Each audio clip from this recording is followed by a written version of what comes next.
All right, Shalom. For the phones, I want to give all praise, glory, and honor to Yahweh, Hashem, Yahweh Shai, Hashem, and Kakadash. Double honor to the apostles and elders of the great millstone, and to our occupants across the globe, preaching the word in truth and sincerity. I want to say Shalom. So I died now from the great millstone camp of Chicago with a quick hit. Basically going to friends, man. And I'm going to start with Matthew 5, and Lord willing, see where the lesson goes. Matthew 5 and 41. And whosoever shall compel thee to go a mile, go with him twain. Okay? And we want to go far and beyond a call of duty when it comes to the brothers, man. All right, we're not always going to be available 24 hours a day, 7 days a week. Brothers do have lives, But if you're able to assist a brother, if you're able to help a brother out, man, that could be a ticket. You never know what. How many points you got, or how much money you got in the jar, in the bank, your spiritual bank, that the Lord is taking account of. And that deed just may be the one that pushes you into the part where you get salvation. We can never go far enough. We can never say, I've done enough. The fact that we're still here, the fact that we're have the spirit of Yahweh Shai on us, we should always want to be able to go far and beyond the call of duty. Let's look at the word compel.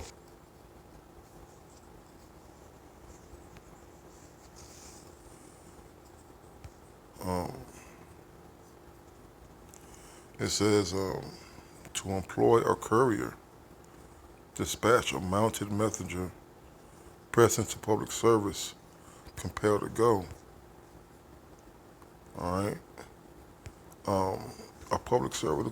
Let's look at the word public service.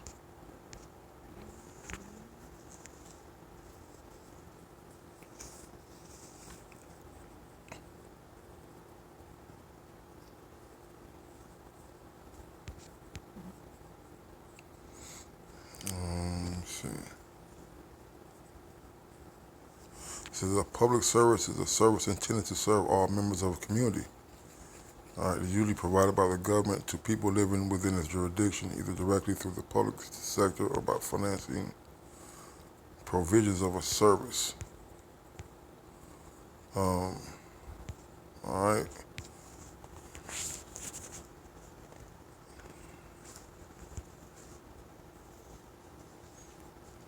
Let's see, get into more of it right here. Cause we are servants, man. We're servants of the public, man. All right, we're servants of Yahweh Shai Shai and our government, which is the brotherhood, man. All right, we are men out here who are serving the Lord, who are putting in the work, and they need help, you know. And we call ourselves brothers, we call ourselves friends. So we should be available when brothers need us. Although, okay, it's taking too long, I'm not finna harp on it, okay? But the point being is, brothers out here doing the work. And when they're in need, it should be all hands on deck. Those of us who can, should, all right? And it shouldn't be a second guess, man, okay? All right, the word considerate is not to cause inconvenience or hurt to someone, all right? And to take careful thought of, all right? So when brothers ask for certain things, they also have to be considerate about what other brothers are going through in their lives too, But if you're not busy, you're not far away, so to speak, if you live in freaking King of Key and a brother's in Waukegan, you don't necessarily have to drive that far to go get them, unless you want to, But at the same time, if you're not doing nothing and you're free, and yeah, go do it. All right, compel someone to go. Compel yourself to go. All right. So okay. All right. It says, "Whosoever shall go compel thee to go a mile, go with him twain, man." So you want to go further and further than what's expected of you, man. My brother did me a favor last week. And he went further and beyond, man. Some days he can help, and other days he can't. And then sometimes you just gotta take it upon yourself to get things done, man. You can't always rely on a brother, when you need something. Sometimes too, if a brother asks and reaches out and you're available, man, go do it, man. If you don't, it's going off, man. If you can and don't do it, if you have time and can't do it, yeah, I mean, that's brought up. You should be able to be in the spirit. Oh, that's the brother right there.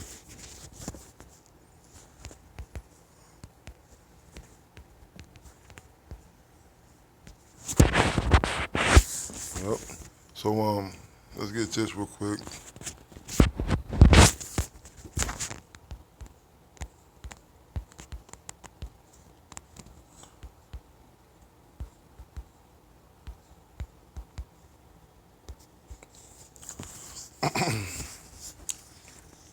This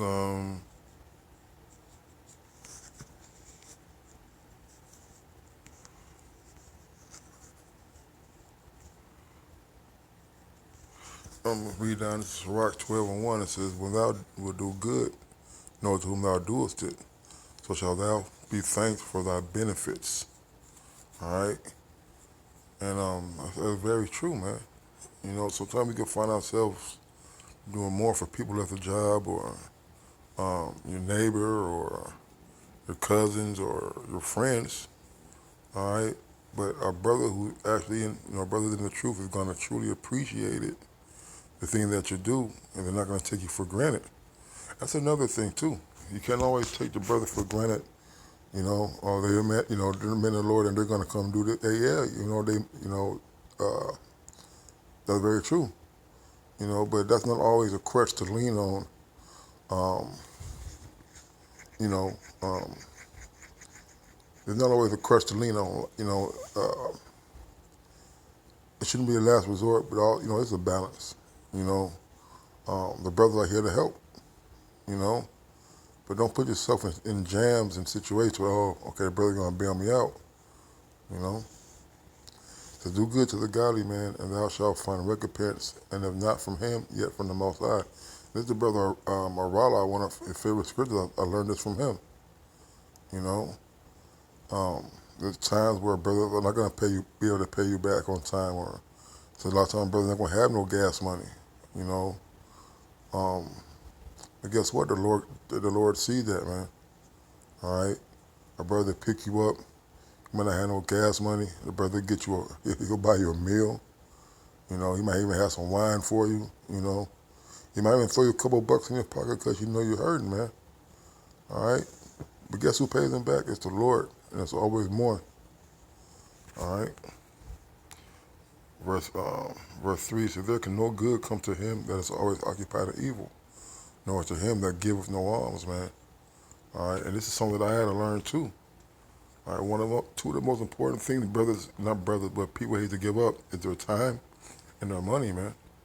And those are two things that are very prevalent in the brother. Brother always, brother always need some help, and brother always need to give their time. You know, you got to give your time, man. Spending time is very important because you're sacrificing your day. You're sacrificing the things that you want. Who? For your brothers, man. All right. It says, "Nor to him that giveth no alms," man.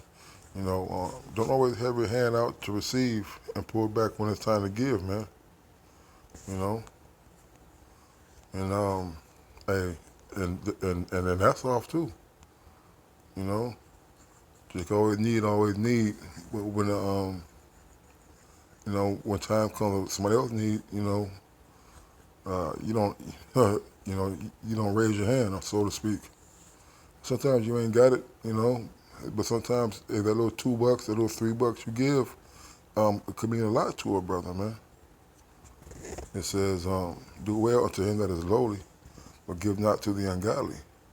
Hold back thy bread and give it not unto him, lest he overmaster thee thereby, for else that shall receive twice as much evil for all the good thou shalt have done unto him, man. You know, because people who are unworthy or unappreciative, man, are going to give you a hard time about it, man. You know, sometimes, and your brothers deserve, and this is a cut to me while as I'm speaking, man. Your brother deserve more of your money than other people, man. Brother deserve more of your time than other people. You know, brother asks to break bread sometime, and you know you ain't been doing nothing, but yet you want to go fishing, so to speak. All right. Well, what's more important, do the work of the Lord, all right, or giving that money to a brother, or spending it on something else, man. All right. A lot of times you can do good for somebody and they'll just turn around and rend you, man. Like it says, cast out your pearl among swine, man. All right. You can help somebody who's not in the truth. And for instance, put it like this: you're on the street, you see a homeless guy, right, or whatever. He says he's hungry, and you give him $1. He like, and he be like, man, what the f I'm gonna do with $1? What you want the band, right? Or if you buy somebody a meal, all right, somebody say they're hungry, buy a meal, right? And I don't need rye bread, and start to talk a mess, man. You know, so we gotta be careful who we helping, man. So for the Most High hateth sinners and will repay vengeance unto the ungodly, keepeth them against the mighty day of destruction, man. Right, man. All right. If you're still living, it's either for salvation or destruction. All right. Because you're in the truth, don't mean that you're going to get salvation. The Lord will be preserving some of us, for Judgment Day, man. To give unto good and help not the sinner. That's plain, man. We got to be more cognizant of who gets our energy, of who gets our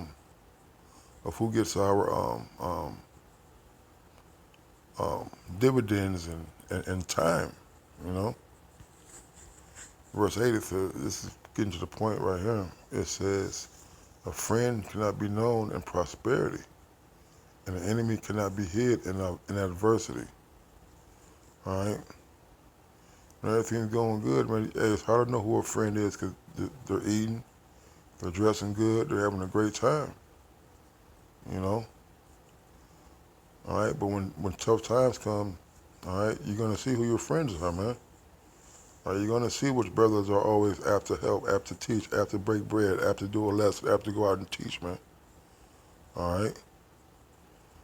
When you're stuck on the side of the road at 5 or 11 in the morning, all right, in Gurnee, you got to be at work at 8, and the only brother that you can call is an hour away, and he comes and get you. But there's times where you call somebody and they got a mean excuse of why they can't do something, man. Verse 9 says, in the prosperity of a man, enemies will be grieved, but in his adversity, even a friend will depart.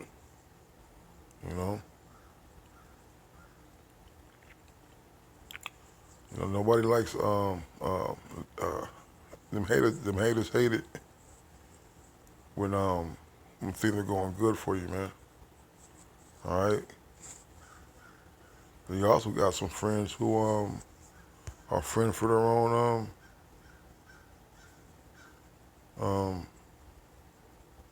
are friends for their own time, man. Let me see if I can find it.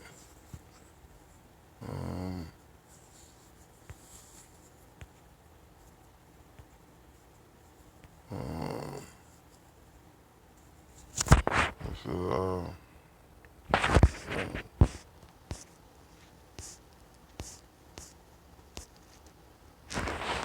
friend. Hold on.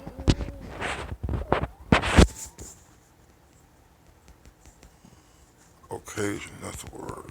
That's the word. Sirach 6,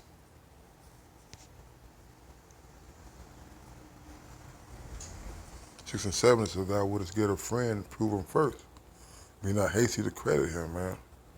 All right, the scripture says he who is hasty to give credit is light-minded, man. All right, so we gotta be not too quick to praise brothers, man. To praise, anybody for that matter, man.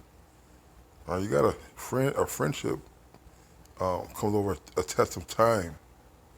All right, through adversity, through prosperity, But some man is a friend for his own occasion, will not abide in a day of trouble, right? Sometimes, people are only around just to use you.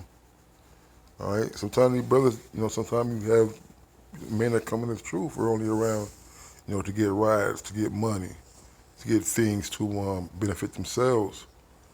But yet they won't lift up a finger or don't want to inconvenience themselves. All right, when Jake need them, you know. And there's a friend who, being turned to enmity, and strife will discover thy reproach. Right? Sometimes friends are just people are around just so they can gather information, man. And wait for you to fall and slip. You may slip or do something questionable or whatever, and they're there to uh, to um to tell your business, man. Again, some friend is a companion at the table. It will not continue the day of affliction, man, of thy affliction. There's a lot of people who will run from the fight, man. They will drink up all your drink, eat up all your food. But when trouble comes, man, the phone is off or they're busy, they can't do it. But in thy prosperity, he will be of thyself. It will be bold over thy service, man. And that's the truth, man. You got some friends who actually think they're you and try to do the things that you do and talk to people as if they're you. Suppose you're like a manager at a job and you're training up the new guy, to be an assistant or whatever, and you try to show him how to lead and how to do things. And because because he sees you, he thinks what he's seeing in you is how you do it, right? So, man, I can't wait to be a supervisor so I can do this and do that, And then when you leave him in charge, what happens? He starts to beat the servants, man. If I be brought low, he will be against thee. He will hide himself from thy face, because nobody wants to be associated with a loser, man. All right, but what the scripture say, a friend is known in adversity. To separate thyself from thy enemies and take heed of thy friends, man. All right, so that keeping yourself, the scriptures, the world say, keep your friends close and your enemies closer. No, man, I don't want nobody who don't like me around me, man, because they can't be trusted, man. It says, a faithful friend is a strong defense. And he that have found such a one have found a treasure, man. All right? And nothing like your boy coming through for you, man. And nothing like it, man. I didn't call brothers at the last minute, all right, for a ride an hour away, and brothers come through, man. Nothing does countervail a faithful friend. His excellency is invaluable, man. Hey, you can't buy no friends, man. All right, a faithful friend, man. A friend in need is a friend indeed, bro. A friend, yeah, that's all. A friend in need is a friend indeed. And what they say on South Central, O.G. Bobby Johnson, like he's deuce and I'm keeping him, man. I don't care what people say about my friends, man. These guys been tried in the fire, man. They've been proven. So a faithful friend is the medicine of life, and they that fear the Lord shall find him, man. And man, nothing like both of y'all broke sharing a 40, man. All right, sharing a hamburger, and nothing like $2 in the gas tank and driving to the lake just to sit and watch the water, man. A good friend don't need a whole bunch to enjoy each other, man. All right, each other company is health, man. Verse 17, I'm gonna close it. It says, "Whoso feareth the Lord shall direct his friendship aright, Whereas he is, so shall his neighbor be also, man. All right, ain't no big eyes and little U's. All right, ain't nobody above the team, man. You know. With that, I'll say call Allah, Yah Bashmi Al Shai, the Apostle and Every Great Millstone. Until next time, Shalom.